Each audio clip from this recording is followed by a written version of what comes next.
Hey everybody, I just wanted to let you guys know we're doing a real quick stream. I'm going to invite somebody to join here. We're going to talk a little bit about issues-based advocacy and some of the stuff the LP should be doing in the new year. So I'm going to give everybody a minute or two to roll in, and I'll get my guest here, Matt Crum, who is running the Davidson County Libertarian Party right now. I think he's here. Just give us a second. What's up, Andrew? Can you hear me fine, man?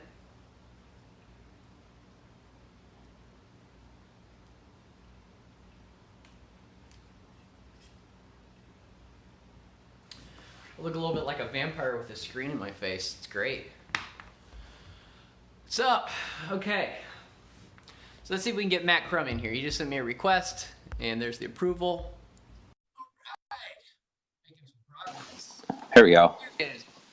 What's up, Matt? How's it going, man? Good to see you. Thanks for your time. Yeah. So, I'll give everybody a high level, then we'll do some intros, and we'll get into the meat of what we're talking about. So maybe you guys, most of you guys watching, you might have seen the stream that I put out on my Josh Eckel for Chair page yesterday, where I was really talking about how I think the party could go in a new direction as it pertains to really pushing storytelling and issues-based advocacy. Because right now, the main legislative priority for the LP has been to focus a lot on ballot access, and then we're all really separated and segmented on what we're focusing on from a legislative perspective. And I don't feel like we've really shown the state that we can have a real win when it comes to policy. So Matt Crum is one of the guys that I've been talking to off and on for the last several months, and honestly, the guy is really giving me a lot to think about. I haven't met him. He's the chair of the Davidson County Libertarian Party. So I'll let you take it away and talk a little bit about yourself, man. Sure. Thanks a lot. Yeah. So basically, kind of started here and taking over a chair, working with Daniel. We're still working super close together, but for the past maybe a little less than a year now, maybe I think. And so one of the things that's came from my background essentially has just been working for a lot of nonprofits and other organizations on storytelling and advocacy around issues that a lot of people don't know about. And ironically, and typically those have dealt with like HIV/AIDS, hunger, child trafficking, malaria. That sort of thing was a big part of my background at some point. And we led a lot of stuff on college campuses and done some stuff related to that. And so so that's a little bit of background in terms of where my mind has been, I guess, in terms of storytelling and some of my biases and my experiences and how those have worked. And it's funny, you know, just since a lot of that was working around issues that a lot of people don't know a lot about, I was like, well, most of the people that I've talked to around here have no clue what libertarians are. And if they do, it's typically a malformed reason, you know, at the end of the day. And so I was like, oh, you know, right? Sometimes. Yeah, exactly. Yeah, Republicans that smoke weed is the most common. So Yes. Or way too many times. Yeah, or hating the poor. Hating the poor is the other one. Yeah, that one's the other one that kills me too. So just absolutely false. I don't understand how a party that stands for lowering taxes, giving people freedom in their own lives to do with their property as they want, hates the poor. I never understood that narrative, but I've heard it too, so I understand. Yeah, and it's Makes the thing sense. is, yeah, and it's true. I think we do need to start talking about some of these stories, right? Like, you know, here in Nashville, you know, zoning issues is really hurting the poor here, you know, and that's a story that's not being told right now. That's not something that LP is, or at least like from my experiences, that's not something that we're known for. I'm trying to get away from my dog, so that's why I keep walking away, and she follows me. I throw mine outside. Yeah. She'll just whine because she's spoiled. But yeah, so essentially though, you know, why aren't we known for being advocates for the poor with zoning? Why aren't we advocates for, I mean, essentially with affordable housing, that's another issue is that, you know, how do we have affordable housing while we also still want, you know, in Nashville, there's this number floating around that's debated, but about 100 people a day are moving to Nashville. We want that. We still want those people. but we also don't want to allow people to build up and build dense. And so we don't allow property owners to do what they want to do what makes sense for the market. And then people are like, oh, why aren't there affordable housing? Well, you've limited that supply, you know, at the end of the day, and it's artificial. Understood. Yeah. Understood. So, It's funny because there's something similar going on in Knoxville at the city council. They're currently reviewing a plan to put a lot of restrictions on Airbnb and the limits on usually the people that are using Airbnb. Don't get me wrong. There are some of these big wealthy people that are trying to use it to make some extra money for their properties.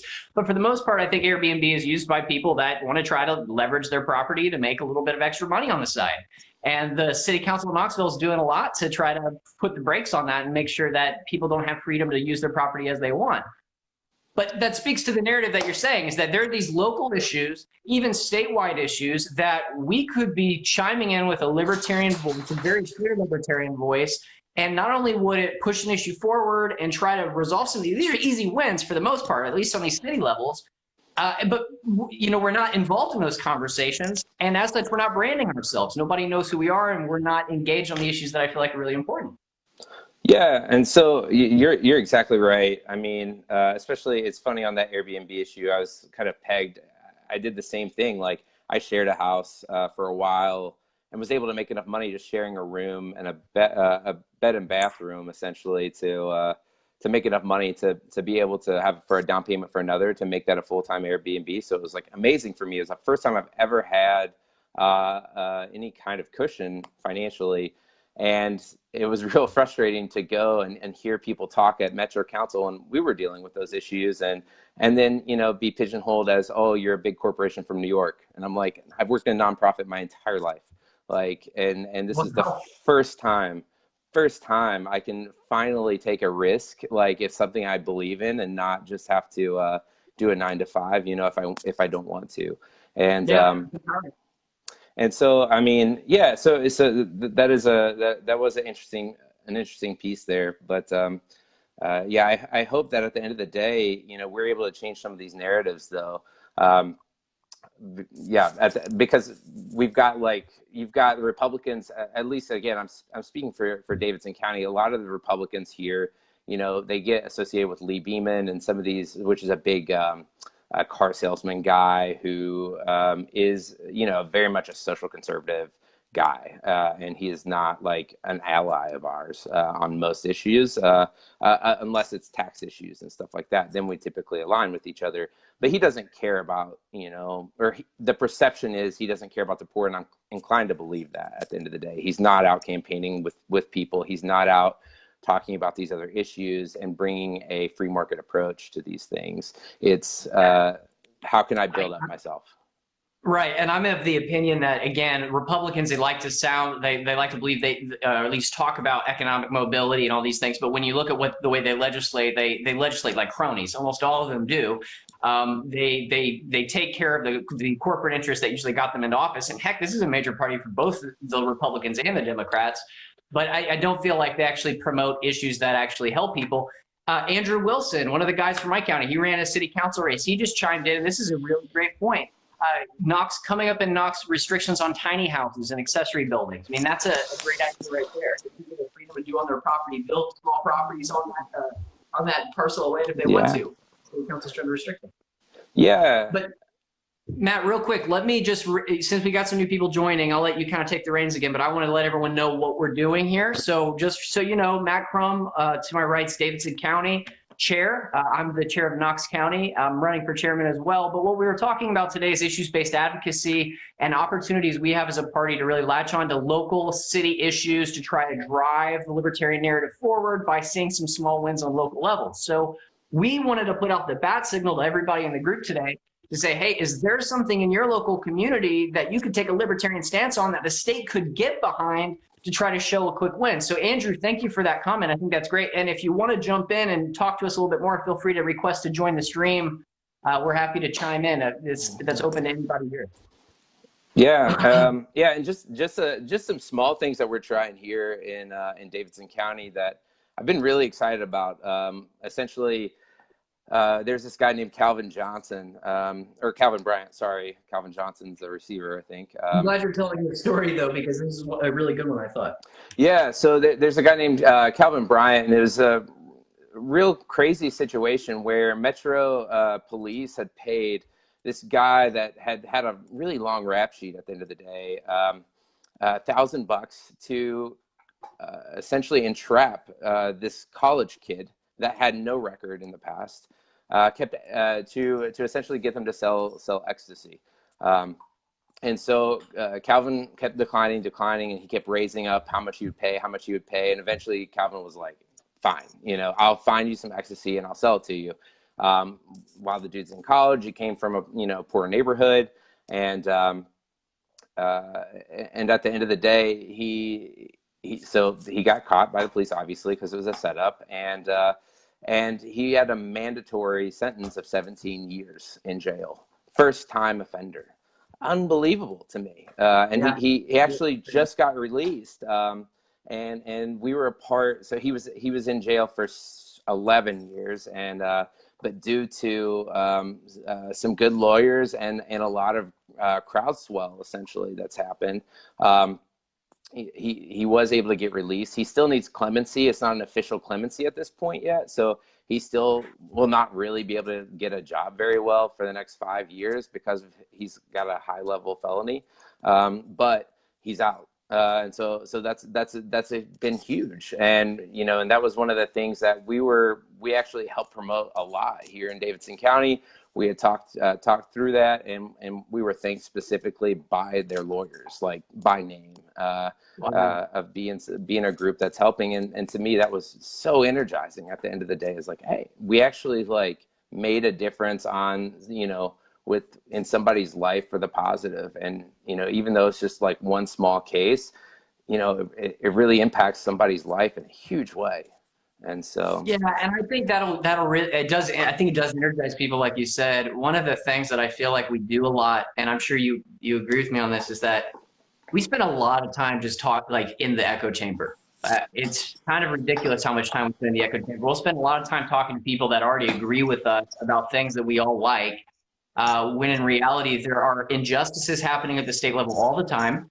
There are policies that are legal that are hurting people today, right now, that we could be spending that same amount of energy going out and fighting, even if it is just raising a fuss and saying, look, we're here, we're against this, and we're not going to go away, right? But I think the one story that you said with Calvin, I think is a great example, because it's a story of a guy who's actually been impacted by the screwed up laws in the state. And from a party perspective, being able to rally behind that to show a clear example of, look, this is what statist policies get you. I don't want to take a selfish approach, but it not only helps us build our narrative in the minds of the public, but it also helps us accomplish something. It also helps us help somebody in their life. Yeah. I mean, it's been really interesting to just get super involved in local politics, like on the policy level, which we tend to stay away from at the end of the day, I think, a lot of times, because I mean, it is nerve-wracking, because you have those two approaches. You want, what's perfect, or do you want to start moving into a more free direction? And it's a hard conversation sometimes, and I don't have all the answers sometimes, but there's some clear things, and an example of that right now was the Community Oversight Board in Nashville. That was something that we were very much,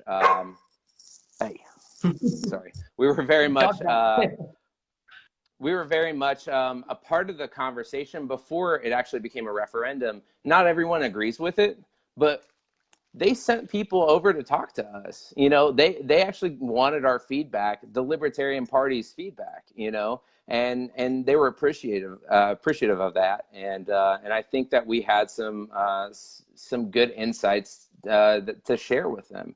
And I hope that, since it did pass, I hope that we continue to be in those conversations in the future. And I think we're starting to build these relationships to be able to do that. And sure. That's what it's about, coalition building. At the end of the day, we're going to need to find people that agree with us on those sides. Like, I don't mind to team up with Lee Beeman on tax issues, and I don't mind to team up with Black Lives Matter on issues that's going to be right. Exactly. That fits in our civil libertarian mindset that for them, we've got to reject partisanship. And that's one of the things that I think is going to really help us succeed as a party is an absolute rejection of this idea that you're on the wrong team. I am not going to talk to you. That people are sick of that. Majority of the country is sick of that. So that's the first thing. But yeah, coalition building, we're not in a position of power. We're not. We're sitting here as activists saying, we've got all these really passionate ideas. What do we do to bring these across the line and actually see stuff change? We're not going to do that by sitting in the echo chamber. We've got to go out and meet people. We've got to go out and make connections. And we have to be willing to work with people we disagree with, not insult them. And if we don't agree with them, then we don't have to work with them. But we're not in a position of power. We can't be locking ourselves out of the ability to make change and work with people that may agree with us on an issue. Yeah, our memes are only going to convert so many people, and it's not that many. And so at the end of the day, we're not going to magically get voted in. We're not, unless people know who we are. They're going to need to know our names. They're going to need to know us in a friendly way. And that's the thing that we're going to have to do is, even with the folks that are in power now, I'm trying to make an effort to, I wrote a letter to Bill Lee. He had talked about criminal justice reform. That was one of the first things. I have no idea if he'll respond back to me, but I wanted to reach out and say, hey, if you're interested in working on criminal justice reform, we'll be there in any kind of support that we can, with any guidance we can. But even beyond that, if you need to gain support within the state, we can help. And we would love to help. I have no idea where that's going to go, but instead of just only sending negative, I'm frustrated with this bill that you've put through messages, we need to be there for people that are doing the right things too. Because we're not going to agree with everything with anybody on the state. It's hard enough amongst ourselves. But with the state, at the end of the day, especially, I mean, we need to be able to say, affirm people in the right ways, and then maybe they'll listen to us a little bit if we've helped them out on the things that we do have an overlap with. Sure, man. No, preach. And I just want to recap again, because I know we had some people join, some people leave. Right now, what we're talking about, guys, is issues-based advocacy. So we're trying to put out the feelers and the bad signals, so to speak, for you to try to provide any ideas that you might have about where the LP can come in and really help push an issue, push a narrative that not only helps us accomplish something small, have a win, but also gives us the ability to show the fact that the Libertarian Party is an actual force in your community. So if there's anything that comes to mind, feel free to request to join the stream or just shoot us a comment. I'm watching the comments right now. So Josh, so from your perspective though, I mean, you work a lot with, you've done a lot of stuff with, digital communications and media and working with Recuro and all that stuff. How does that play into some of this stuff, and how do you see that fitting in? So it's multifaceted. One of the things that we've done in the local area is we've caused a bit of a stink by writing articles that really call out legislators for when they do stuff that's a little bit wacky. So we put out an article last year that talked about some of just the weird staffing decisions that Tim Burchett made and how he kind of uses people from other sides to try it just kind of speaking to his partisanship and his just kind of weird, corrupt, slimy nature. And that blew up a lot. But really what we use it is, I use it mainly to build legitimacy in the libertarian message. So let me put it this way. There is no mainstream media publication in Tennessee that is putting out articles about Libertarian Party winning 4 seats. We won 5 seats in the midterms without ballot access. Nobody's talking about that. So I use it as a platform to try to build legitimacy and give us a site to distribute content and media that is speaking about us and talking about the things that we find important. That's sometimes reposting, that's sometimes original content. That's kind of what we've been using it for thus far. Not to mention, it's about promoting content creators that align with our narrative, putting them all in one place, and then making sure people have an association with the liberty movement and try to give them a path to engage with the LP through content. But I want to speak to what you said about building coalitions, because one of the things that I absolutely loved when we did it was the Day on the Hill. Right, the Day on the Hill, the reason we were there was to talk about, truthfully, it was to talk about ballot access and try to get it through committee.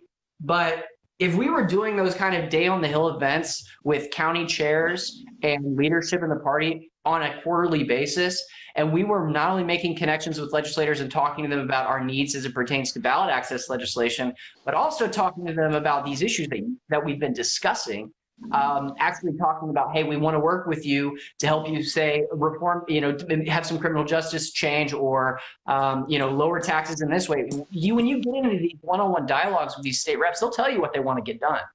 They will, and they usually do. They'll sit there and talk your ear off about it if they've got the time. So if we did that more, and we encouraged our leaders to get tied into the state house, go to city council, collaborate and network more with the leaders in their community, I think those coalitions would build themselves, man. I don't think it would be, it's not an uphill battle. It's literally a relational thing.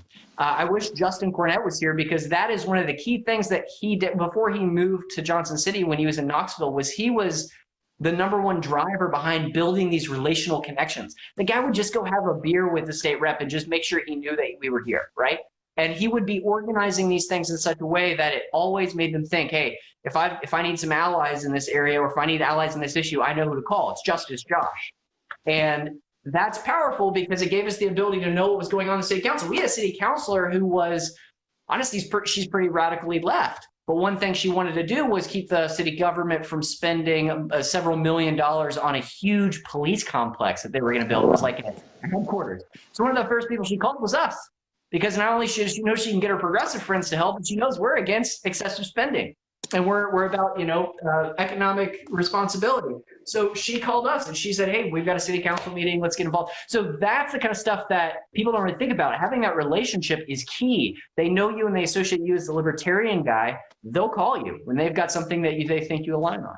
Yeah, exactly. I mean, I think, in just this past year, we were a little bit late on the boat.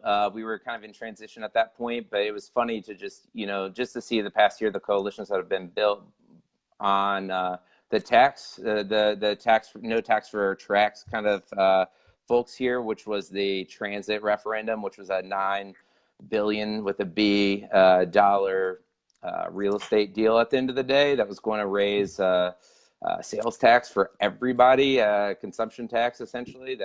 But only some people got a benefit from that, and then you find yourself in, we're out there working and working alongside like Americans for Prosperity and some of those folks, and then then you find yourself with Community Oversight Now, and there's a group called NOAA that's here that's pretty big on some of these other issues that we talked about earlier around criminal justice reform and different ways to have accountability. And so it's been really interesting. And now I have been able to have some better communication. People know who I am. I'm able to have a little bit of a conversation with the folks that we've helped support, and I hope that we continue to do that. We had somebody that was recently had just talked about, and she's already started to go to all the city council meetings, which in Nashville, that's a lot of people. We actually have one of the biggest city councils. I think it's the 3rd largest in the country because of, it's really bizarre. Really? Yeah, because of the way Davidson County and Nashville Metro kind of became, whenever they became one, essentially, one entity, that was one of the deals, was all these different districts. And so, but anyway, it's a bigger deal, and there's a lot going on. But to be able to just, if you're not busy on Tuesday, go to the council meeting. Try to watch it and talk about it. Tweet about it. Tweet people and ask questions, because you'll see random things that are very unlibertarian, and you don't hear anyone. Oh yeah.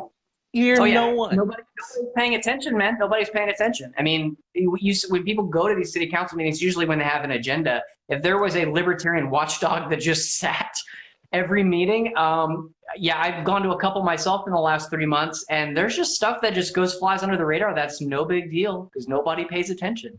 We had there was one bill that was like it was a new code that was initiated so that they didn't want, there was too many auto workers, like car repair places and tire shops in a part of town, and so they just changed it. If you read what they proposed, it was about health. It was saying, oh, this is a health problem.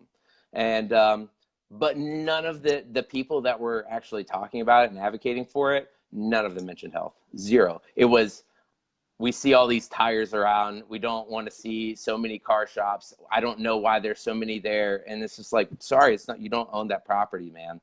Like, you don't get to tell people, you shouldn't have your business in the place that you own. And literally out of all of the council, one person voted no. I'm not sure who that was. I need to find that out. But one person, and no one else said anything about it. It was like not a big thing. Like, wow. Well, Andrew just commented, or he did a second ago. He's asking if it was Seema Perez. It was Seema that we talked to. I like Seema a lot, just so you know, Andrew. But no, again, just looping back, guys, issues-based advocacy is what we're discussing. What issues in your community can you get involved in? I know we're probably reaching the threshold for the kind of content we can cover here, but this video will live on this feed. So if there is something that comes to your mind or something in the local community that you think we can really, the Libertarian Party can come alongside with you and try to push, throw in the comments, throw it our way. We're going to do what we can to help. But no, it really, you're right. I think, Matt, that's a big point. Paying attention is really key. Building coalitions is key, man. And that's one of, we honestly, Matt, we caught a lot of crap for inviting Republicans and Democrats to our meeting back when we first started doing this. It was back in 2016, because some people perceived it as we were cozying up with the leaders in this area. We just wanted to be buddies with them. But what it did was, okay, let's put it this way: when a representative, state representative, comes into their district, that's awesome. Sorry. No, when a rep comes into their district and they see 60 people or even 20 people sitting in a room talking about something that they want to see done in the state house or in their community, it has a psychological impact. They go, look, these guys are here, these guys are active, they're in my district, I need to talk to them, I need to connect with them.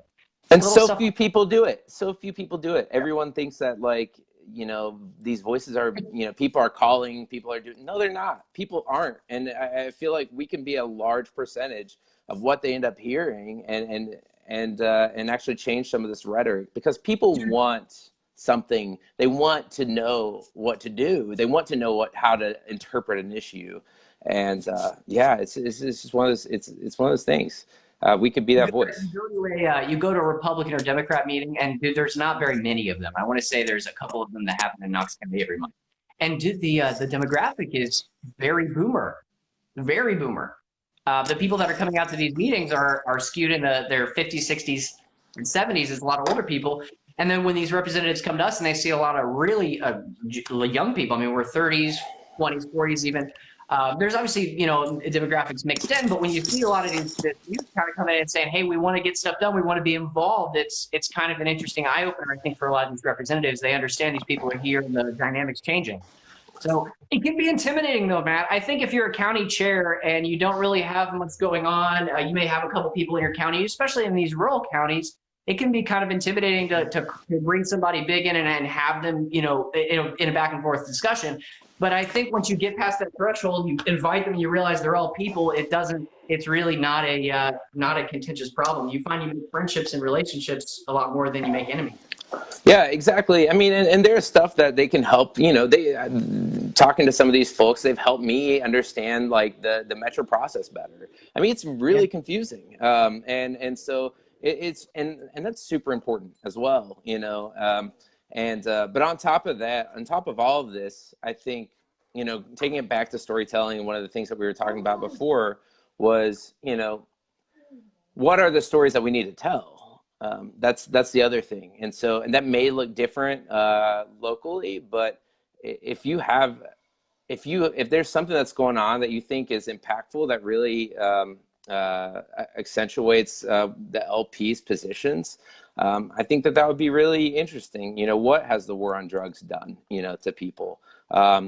Do you have any, I would love to be able to support, working on video content, working on writing, and I'm sure that, you've got a lot of experience in that stuff, but we need to start putting out more content. We need to start submitting some op-eds into the Tennessean and into your local newspapers, and we need to get our voices out there at the end of the day.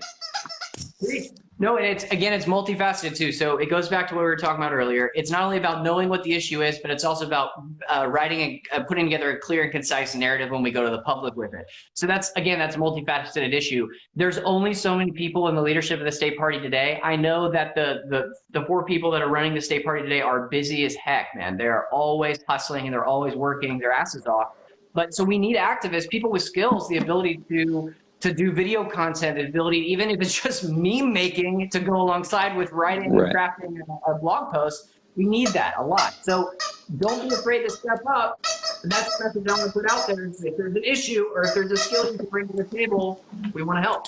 Yeah, and that's a huge one. Social media is such an important piece of like, it sucks to not have an active social media. And if you've got like two people trying to do absolutely everything, you know, and things go stale, it's rough. So if people are interested in doing that for their local area, if they just want to be able to contribute, talk to whoever's running that, and or if you think it could be, add a little firepower. And if you think Instagram and they don't have an Instagram, like we don't have an Instagram, like would be important, and that's something that a little bit about, then please tell us, and let's start using those talents that you may not even realize like how valuable they are to us, but they really are. And we would love to be able to use those to amplify these different stories that are going on, and why we believe that the cause of pro-choice on everything at the end of the day that doesn't hurt anybody else is the way to go. And because again, I doubt many people would even understand the LP or libertarian platform as being pro-choice. Like, and again, not talking about the abortion thing, like depending on like your views of that, I'm not getting into that, but just the idea of just allowing anyone the ability to choose how they want to live their life. So many people have no clue, like they're like, that you guys are about that, really? And and I'm with that too. Yeah, I don't want the government taking my. We had some people that were at these anti-Trump whenever he signed the DACA repeal executive order. Tell me the story, yeah. And then you just meet all these people that are very upset about this, and we go and we're talking, and we were getting signatures for ballot access. I think it was Shane and Kenna and a few others, and most of the people I talked to were totally on board with us to a weird degree of like, including like, not being a socialist, that aspect of it. Because a lot of people, I think we just assume, oh, they're liberals, no, they're pissed about, they've heard the story. They've been told the story of immigration, right? And there's a great organization in Turk here in Tennessee is fantastic at storytelling about issues with immigration.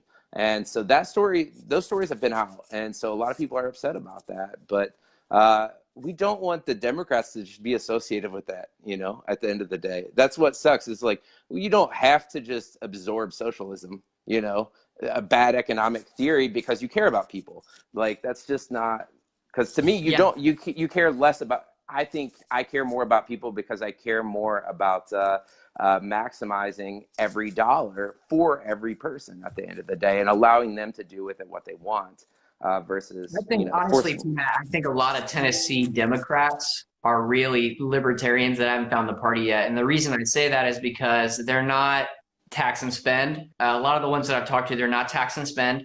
They're really passionate about usually criminal justice reform. They're really passionate about immigration. And when you talk to them, they go, yeah, I just don't like the Republican stance on how they want to police your bodies and police your life, but I believe in fiscal conservatism.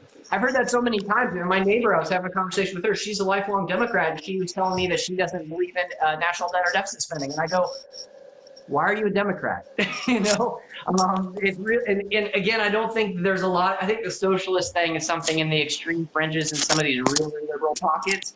In Tennessee, I think that people are just yearning for an alternative voice, and we just need to show ourselves as a legitimate force so that they can see us as something that they could latch onto to grow. Because I think, again, a lot of people agree with us, right? That's the thing. But the thing that is the big distinction is, do they think we can do anything? Do they think we can win anything? I hear that so often. As much as I'd like to say, screw it, I'm going to vote libertarian because, I've given them a duopoly, not everybody thinks that way. People need to say, hey, is this a legitimate option, or am I just like wasting my time trying to support your little social club? So, and in order to show that, in order to build that legitimacy, we have to have wins. And we have to have a narrative, a clear narrative on policy, and we have to be propagating and pushing it, and we have to start building the ground up from local and county races, which I think we're doing. Stephen Chambers is watching county mayor libertarian, so I mean that's already started. Yeah, I mean the ground game and becoming, we are grassroots at the end of the day. I mean, look at us, right now. I mean, we are a grassroots organization at the end of the day. And it's designed to be that way. And so we need to start building a ground game at the end of the day for people to that would say, hey, I really need these guys on board, because they're going to, flood the streets with people knocking on doors. And it may not be for a candidate. It may just be for issues. It may not have to be like specifically just shoving, LP down people's, face at that point in time whenever they don't know what it is. But, but it's eventually going to a DACA rally and having an LP shirt on and putting a narrative in front of them that they agree with. Yeah. And those are those LP guys like that are clearly pro-immigrant. It's not just some kind of like, some kind of just rhetoric, but they're out here on the streets doing stuff. I mean, the COB that passed here was such a weird thing, because the people that were running that were young people. At the end of the day, there was a 29-year-old that was running, not affiliated with any party at all. And they just built a great coalition and did a ton of work at the end of the day. And if we want to see more freedom and more choice, that's what we got to do at the end of the day, Yep. Start at the bottom, build a narrative, show people that we're engaged. I use the phrase, you can't beat me with your stick unless you have a carrot. By that I mean you can't go to a state rep and start you voted for the gas tax, you did this and that, because then they leave and nothing happens, right? Yep. If you can show them that you're a force, that you've got activists that are ready to mobilize, and that you've got people that'll show up at the State House as soon as they vote against it, maybe they'll think twice. But if they just think of you as a bunch of crazy people on the internet or a couple people in a room, nothing's going to change. Nothing will change.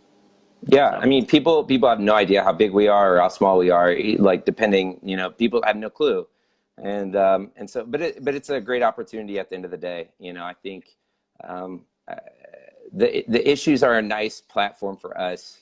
From my perspective, and this is something I'm not sure that if I said explicitly, but why issues are important, other than obviously I want them to happen, but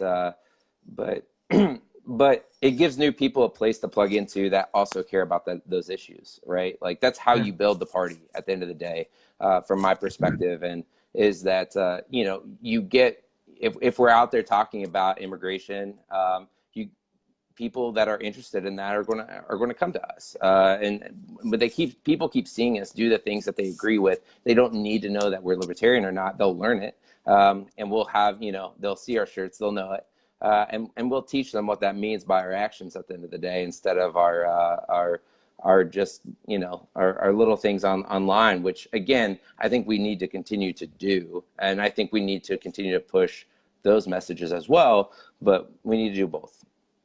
Yeah, I was going to say we need to focus, at least at the state level, a lot more on actual activism on the ground, in the field, in the face of these people that make decisions, and voters in general.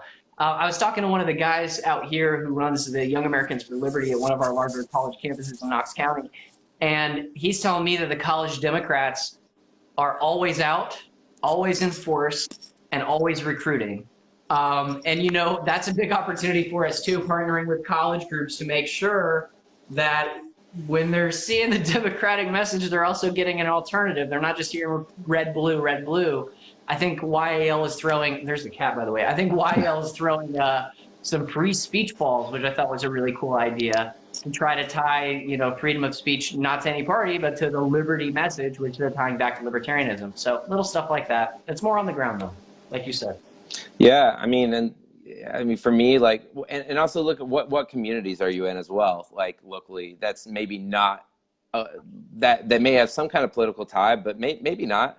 I mean, I'm in a tech community at the end of the day, and you know, we've gotten a lot of people that are interested and have came to meetings that are from that. I co-lead a blockchain development group here. So I'm a coder, and we already got a group that's super interested in decentralization, and so it's really cool to be able to meet people and get out there and talk about like the actual implications of politics, because some of these guys they've got a different perspective on things than folks outside of their niche. So it's good to be there and actually show like, hey, local politics actually is important. Here's why.